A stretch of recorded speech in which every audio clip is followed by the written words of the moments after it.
We wanted something that kind of helps to capture the essence of the bridge, and we really just wanted our packaging to kind of emphasize how proud we are of our namesake.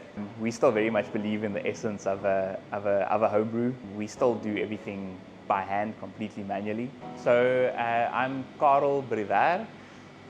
This is Red Bridge Brewing Company in Knysna.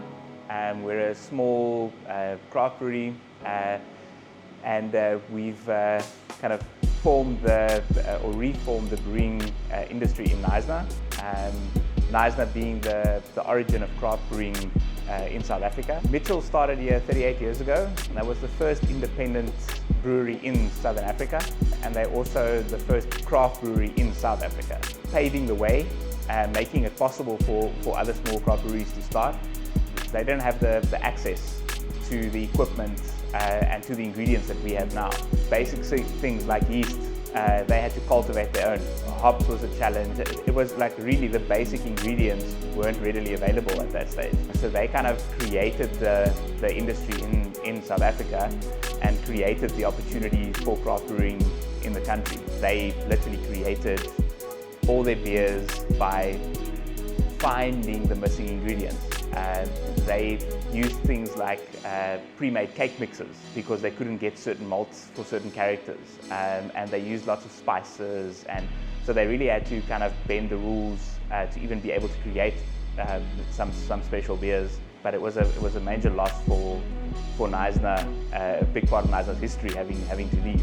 And that's why we felt the urge to really get into the brewing and get the brewing scene up and running again in Knysna. Our very, very consistent temperatures make it much easier to brew natural beers. Controlling fermentation and controlling mash temperature is much easier because we have a very stable climate, which helps a lot in consistency for small batch beers.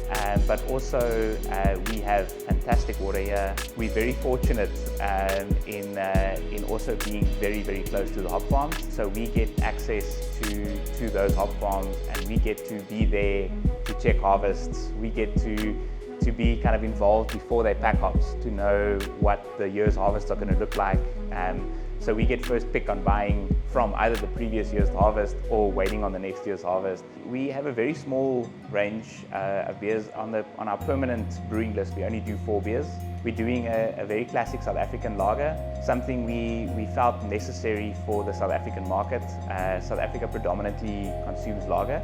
Our lager, even though very traditional in flavors, stylistically we brew it and hop it more like you'd classically do with a blonde ale, just to create a little bit more character, a little bit more flavor, so that it's not a classic lager, but still close enough to get the guys to have the lager, enjoy it, and then kind of create the opportunity for them to try some of the more bigger styles. And then the next one we've got is the Golden Ale. The Golden Ale we have as that next step up from the lager, as a beer that's still very low in bitterness, still very easy drinking, but much bigger in flavor profile. Then we also have a IPA, which is in the classic sense, stylistically more in English bitters. So the very, very classic English IPA. And that was created on request. Knysna has lots of foreign visitors in general, and a lot of them were asking for a darker beer, something with a bit more malt character and a bit more classic English style.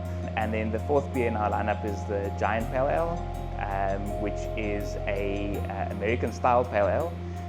Again, back to the very light malt base, very light biscuit, but ferments very, very dry. And then we hop that with a trio of South African hops, creating a very nice tropical lychee flavor with the biscuit, which makes it a very nice session beer. And that's kind of our most recent addition to our permanent lineup. And at this stage for summer, we usually do a Saison Ale, it's a Belgium-style Weiss, and then we trade that out in winter for a dark chocolate and coffee porter that gives us kind of something that does a bit better for the winter season when we do have the slightly colder weather. And then we also, every Friday, we launch a new experimental beer. But that we do in very small batches, so 30 liters maximum, and the success there varies. Sometimes those beers don't turn out great, but we actually still put them on tap. We're happy to still have them available, We don't offer them for sale if they turn out a failure, but for our local brew club members and for the guys that are interested, we still offer them a taste of that beer. But then every time, if we have something that works very successfully, we'll try and replicate that. If it's functionally replicatable, then we'd try it on one of our bigger batches, and if it improves our beer, we'd adapt our recipe. We have to maintain cold chain with the beer because we're brewing completely naturally. We don't filter, we don't pasteurize, no stabilizers. Our only method for clarifying is to cold crash, and then we still package by hand, but we do ship nationwide. So via our website, we allow an order to be placed there, and then we'd actually package freshly for that order. Our canning system is very, very small, so it allows us to can off keg. So we can do very, very small runs of canning for special orders, and then we pack and ship directly to the customer. That way we know it's in transit for at most 2 days, and our packaging allows for it to stay cold for that period. And we make sure the end user also knows it has to go straight to the fridge when it gets there.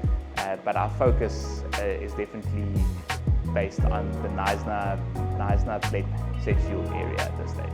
We definitely have a very unique set of challenges, but I feel that South Africa still allows a lot of freedom in the small business market. As long as the entrepreneur is willing to put in the time and the effort, it's always hard work to get something off the ground. So at this stage, our short-term goal is definitely just to get the restaurant side of things running and getting that local craft brewery pub culture going. But we're definitely hoping to expand our production quite a bit. We're looking at doubling our production capacity within this year, and hopefully catching up to that goal within 3 years in production. And we've looked at our local market, and it seems like at this stage our best plan forward is actually providing small taproom setups and combining it with other restaurants just a little bit further out of Knysna, so looking at Plate, St. George, the wider Garden Route area, so that more of the small towns have access to a locally created product. Our plan would be to still do all the production here in-house, but have more outlets that can serve the public directly. The general brewing concept we follow here is very much a home brew. We have a mash tun that's completely manual. We mash in and stir in by hand, even though our batch size has grown considerably to 600 liters. So we still very much believe in the essence of a home brew, of keeping it as kind of manual and uninterrupted as possible. But it is a challenge in its own right. Consistency when you're doing everything by hand can be more complex. Temperature controls, those kind of things. So we still try and keep it as traditional as possible, and I think that is what sets us apart. We're never going to focus on preserving our beers for long-term shipping. We're very much focusing on creating a home style beer. This is our mash tun. So we have our malts go in here. They do a temperature rest depending on what style of beer you're doing, for anywhere between 30 minutes and an hour, with some hot water, and that helps us to extract all the sugars from the grains. We have a custom malt sparge arm to make sure that we don't disrupt the malt base once it's mashed in. And we also do a recirculation in tank, where the mash turns into its own natural filter bed, which allows us to get a very, very clean wort and a very clean extraction.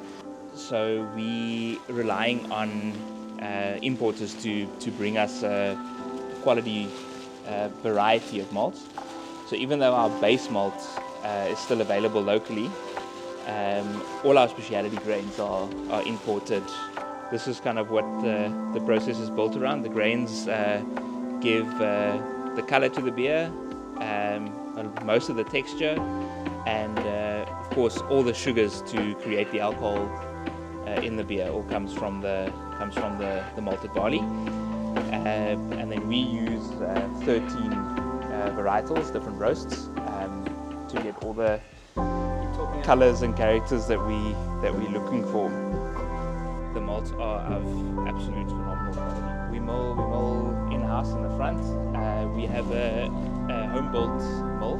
We use a PTO of an old tractor to slow the mill down enough to the ratio we're happy with, so we don't overheat when we're milling.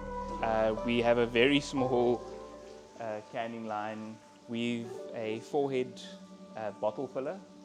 A small set of needle valves we built in to control the filling speed for each can individually, so that way we can counter pressure fill. So it helps us to eliminate oxygen in the cans. Once the lid's on, we transfer to a seamer, and then we had a new set of heads turned for it, making it possible to seal our specific beverage cans. So each can is placed in by hand manually, closed up, and then the seamer motor runs and seams the can shut. We do a non-alcoholic, which we do a fully fermented dark ale. I'm still experimenting with getting the flavor balance right, so I've got a variety at this stage.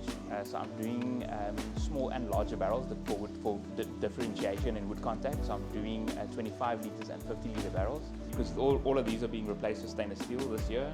They've got a very short life cycle. You can use these in a brewery. If you can keep the insides of these tanks completely scratch-free, you can use these for 3 years. So they're not visually very appealing, but they do a really good job.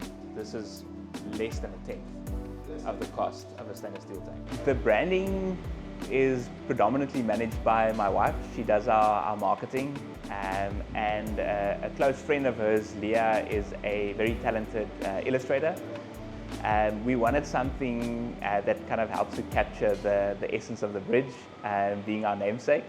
And we really just wanted our packaging to kind of emphasize how proud we are of our namesake. And also just the remnants, it's become a local hangout spot. It's a great place to go swim in summer. Lots of guys go jump off the bridge. So there's a lot of energy around the bridge itself. And we wanted to make sure that our packaging kind of captures that we really want to pull the bridge into the story of what we're about.